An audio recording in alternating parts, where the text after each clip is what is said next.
25강의 3번, 25강의 3번, 25강의 3번 주제. 해독은 글쓴이의 의도를 밝히는 것이다. 해독은 글쓴이의 의도를 밝히는 것이다. 해독은 글쓴이의 의도를 밝히는 것이다. 그 글 읽다 보면 그 글에서 의도한 바가 뭔지 이런 거 알아내는 거, 그게 해독이다. 뭐 그거지. 그 글쓴이가 의도한 바가 뭔지를 알아내는 게 글을 해독하는 것이다. The issue of the author's intention. 이 작가의 의도의 문제, 작가의 의도라는 문제, 작가가 쓴 의도가 무엇인가의 문제가, 자, 그 문제가, 작가의 의도라는 문제가 as a typical case. 이게 바로 해독이라고. as a typical case. 전형적인 무엇의 사례다? 해독의 사례다. 해독이 이제 해석이라고 생각하면 되는 거지. One may assume, 우리는 생각할 수도 있다.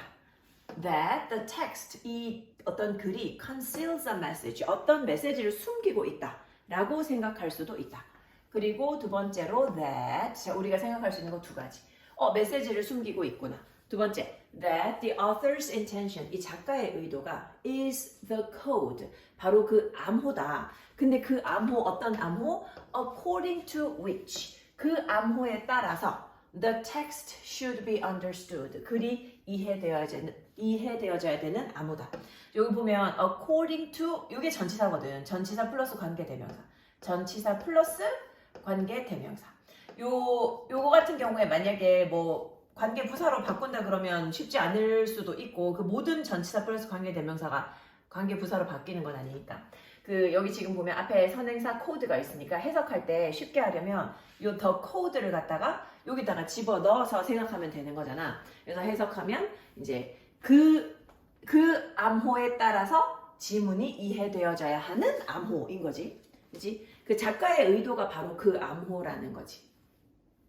그러니까 글 보면 어쩌면 뭐 작가가 우리에게 하고 싶은 얘기가 숨겨져 있지 않을까? 이렇게 생각할 수도 있고, 그리고 그 작가의 의도가 바로 우리가 그 글을, 그 의도를 통해 가지고 읽어야 되는 바로 그런 암호일 수도 있다라는 거지.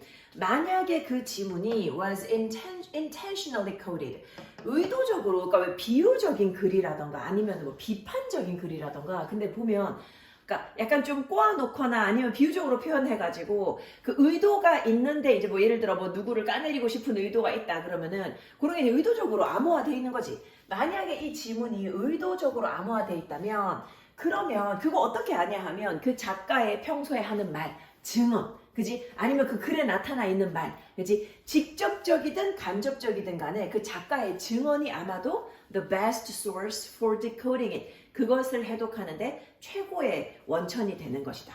만약에 우리가 생각한다면 뭐라고? If we believe겠지. 여기 원이 특별한 사람 없으면 그냥 우리라고 해석하는 거니까. 자, 만약에 우리가 믿는다면, 뭘 믿는다면, 근데 이게 그냥 믿는 게 아니라 believe in이니까 뭐뭐가 존재한다는 것을 믿는 거지. 존재를 믿을 때 believe in. 만약에 우리가 뭐의 존재를 믿는다면 그 의도하지 않은 그런 암호, 그지? 의도하지 않은 암호, 즉 의도하지 않은 의도인 거야. 그거의 존재를 믿는다면, 그러면 우리는 어디에 의존해야 돼? We may turn to, 이거 의존하다, 기대다. 다른 원천에 의존해야 될지도 모른다는 거지. 뭐 하기 위해서? 진정한 의도를 해석하기 위해서. 근데 지금 여기 보면 우리가 약간 좀 웃긴 게 뭐냐 하면, 여기 위에서 작가가 어떤 글을 썼을 때 정말 의도가 있어. 그래서 그 글을 썼을 때 그 글이 의도적으로 나타나 있는 글이면, 그러면 진짜 작가의 의도가 있잖아. 근데 의도하지 않은 의도가 있지 않을까? 근데 의도하지 않은 의도라는 건 없는 거죠. 그건 의도가 아니니까. 그래서 여기서 하는 얘기가, 명백하게도 이것은 a paradoxical notion. 이거 되게 역설적인 개념이라고. 의도되지 않은 의도라는 것은 존재하지 않는 실체인 거거든. 그죠? 그래서 이런 거를 찾는 게 의미가 있는가? 근데 의미 있대. 자, 근데 하면서 하지만, 자, 뭐이기 때문에 since hidden unaware motives, 숨겨져 있고 알려지지 않은 그런 동기 또한 문학에서는 고려되어지기 때문에, 뭘로? 이 작가의 의도라는 범주하에. 그러니까 사실은 의도하지 않았는데 우리가 보니까 의도한 것 같은 걸 수도 있는 거잖아. 의도되지 않은 의도니까. 근데 그런 것도 작가의 의도라는 범주하에서 문화에서 다뤄진다는 거야. 그렇기 때문에 이런 역설적인 표현이 is functional, 기능적이더라. 이것도 기능이 있더라. 그 글을 이해하는데 어쨌든 역할을 하더라는 거지. Some turn, 어떤 사람들은 아예 다른 데를 봐. 어디로?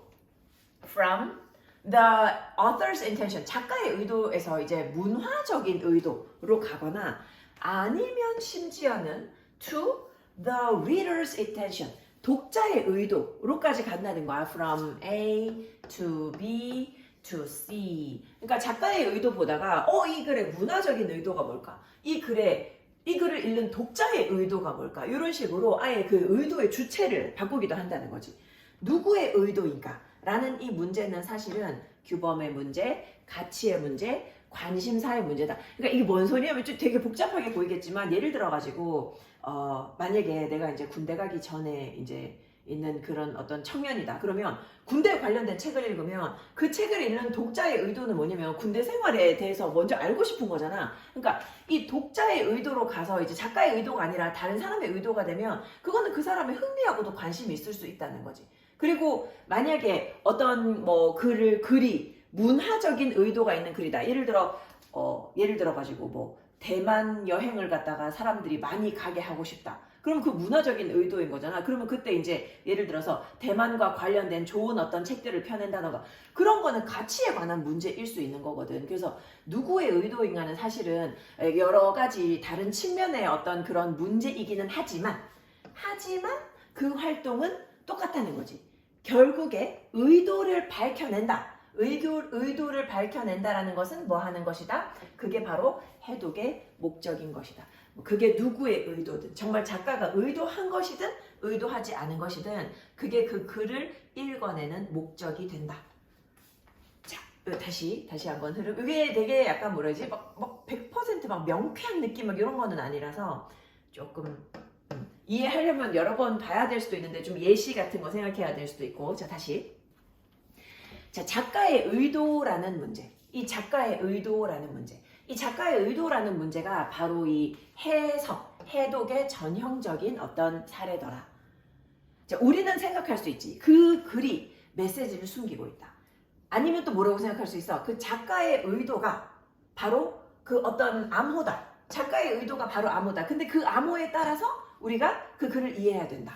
라고 생각할 수 있다는 거지. 그지? 근데 만약에 이 글이 의도적으로 쓰인 글이다. 그러면 작가가 평소에 하는 말, 직접적이든 간접적이든 작가의 증언, 이게 아마도 이것을 해독하는데 최고의 원천이 될 것이고, 만약에 우리가 뭐가 있다고 생각한다면 드러나는 건 없는데 의도하지 않은 의도가 있는 것 같다 라고 믿으면 그게 아마도 이제 아마 우리는 어디에 다른 어떤 출처에, 그래서 그 진정한 의도를 해석하기 위해서 다른 출처에 의지해야 될 수도 있다라는 거지. 자, 명백하게도 이것이 굉장히 역설적인 개념이더라. 지금 여기서 얘기하는 이것이라는 게 의도되지 않은 의도 얘기하는 거지. 의도되지 않은 의도는 굉장히 역설적인 개념이더라.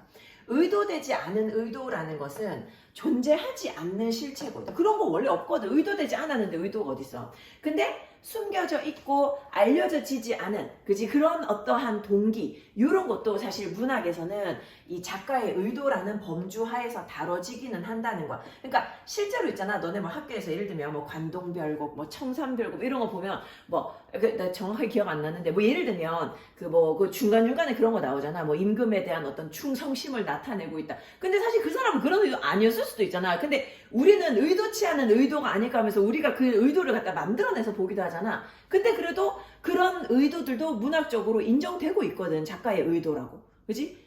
자, 이러한 역설적인 표현이 아주 굉장히 기능을 할 수 있다는 거지.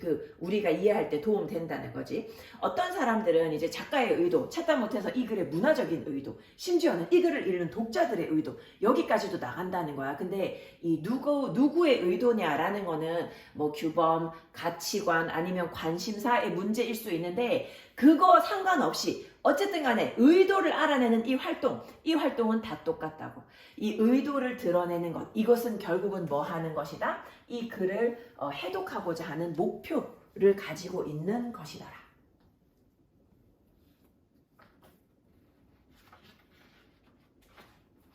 자, 바로 넘어가서 이거 두 개씩 끊어가도록 할게. 25강의 4번. 25강의 4번. 주제 25강의 4번. 자, 이렇게 적을게. 의사소통의 핵심 원리 땡땡. 의사소통의 핵심 원리 땡땡. 의사소통의 핵심 원리 땡땡. 언어 체계를 구성하는 어휘는 상징적이다. 언어 체계를 구성하는 어휘는 상징적이다. 언어 체계를 구성하는 어휘는 상징적이다. 우리가 언어를 전공하는 사람들이 언어 배울 때 제일 처음에 배우는 언어의 특징 중에 하나가 언어의 그 한국말로 뭐더라? 한국말로 arbitrary, 임의성, arbitrary, 임의성, 그렇지, 임의성. 이게 뭐냐 하면 사과를 애플이라고 부를 이유가 없다는 거지, 그지? 그지? 우리 그거를 왜 애플이라고 불렀냐 하면 사실 뭐 이유 없지.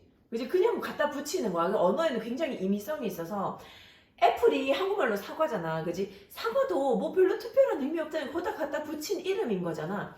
그런 얘기 하는 거야. A key principle of communication. 의사소통의 핵심 원리 혹은 핵심 원칙. 그거는 뭐다?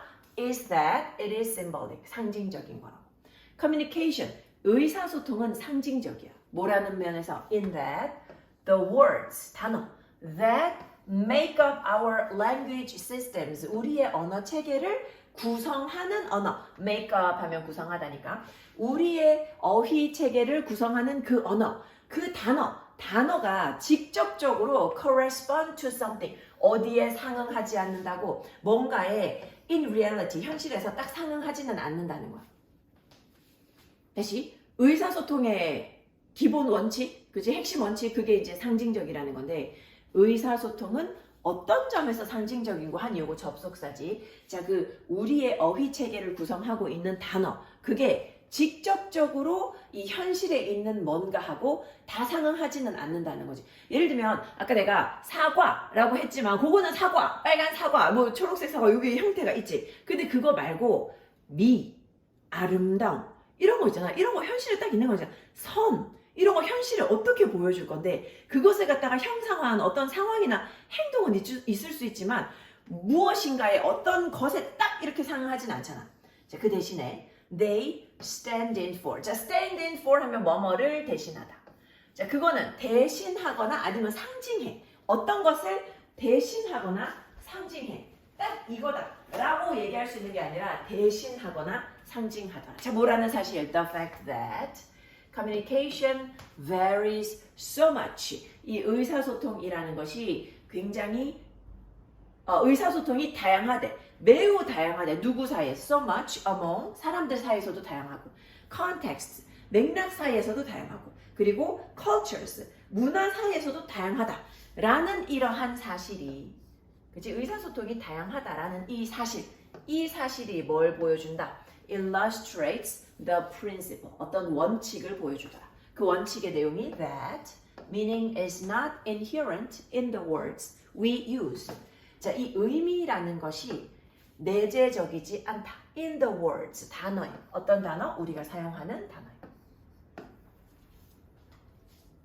다시 뭐라는 사실? 의사소통이 굉장히 다양하다라는 사실. 사람들 간의 방식 다 다르고 맥락에서도 다르고 문화마다도 의사소통 다 다르거든. 그치? 그러니까 의사소통이라고 하는 게 힘들면 그냥 언어가 다르다고 생각해도 돼. 그 언어가 다르다라는 사실. 이 사실이 어떤 원칙을 보여준다고? 의미가 어떤 단어에 내재적이지 않다고. 그치?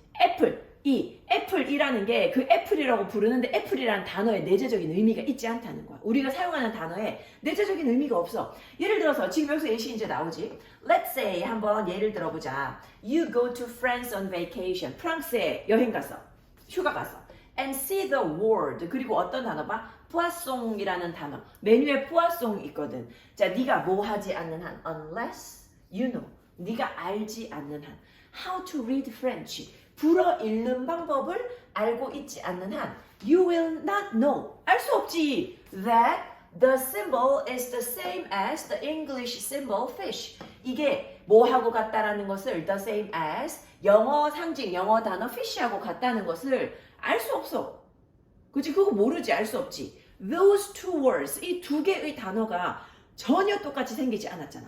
하지만 they symbolize the same object. 어쨌든 poisson하고 fish하고 같은 단어라는 거지. 하나는 불어고 하나는 영어고. 자, 근데 이제 내가 불어를 모르니까, 그지? 모르면 if you went by how the word looks along. 만약에 네가 그 자리에서 어디 뭐에 따른다면, 그러니까 go by 하면 뭐뭐에 따라가다 이런 거지. 뭐에 따라간다면 이 단어가 생긴 것만 보고 따라간다면, 어떻게 생겼는지만 보고 따라간다면 너는 아마도 뭐라고 생각해? 이 불어 단어, 물고기에 대한 불어 단어, 요 뿌아송이 is more like 뭐하고 비슷하게 보여? 영어 단어 poison하고 비슷하게 보여서 그래서 avoid choosing that, 그것을 선택하는 것을 avoid ing, 피하게 될 것이다.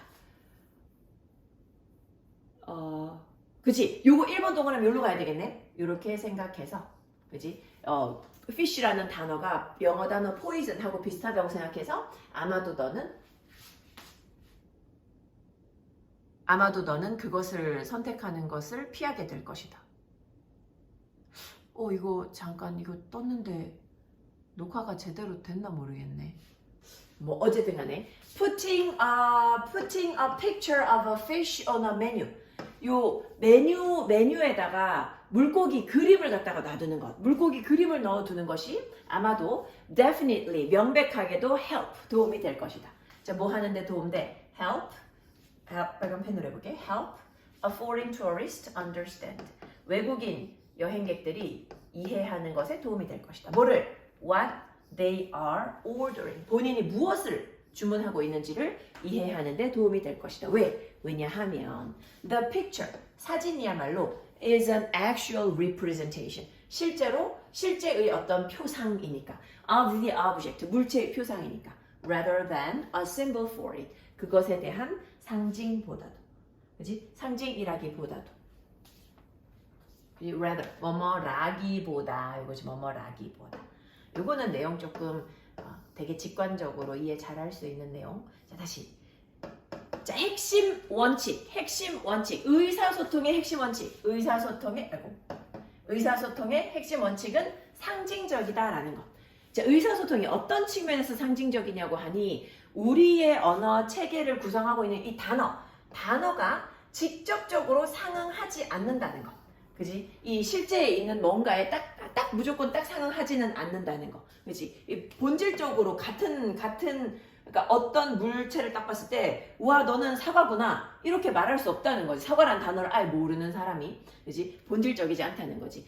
이 단어는 뭐를 나타내거나 뭔가를 나타내거나 대신해주거나 아니면 상징하는 거지.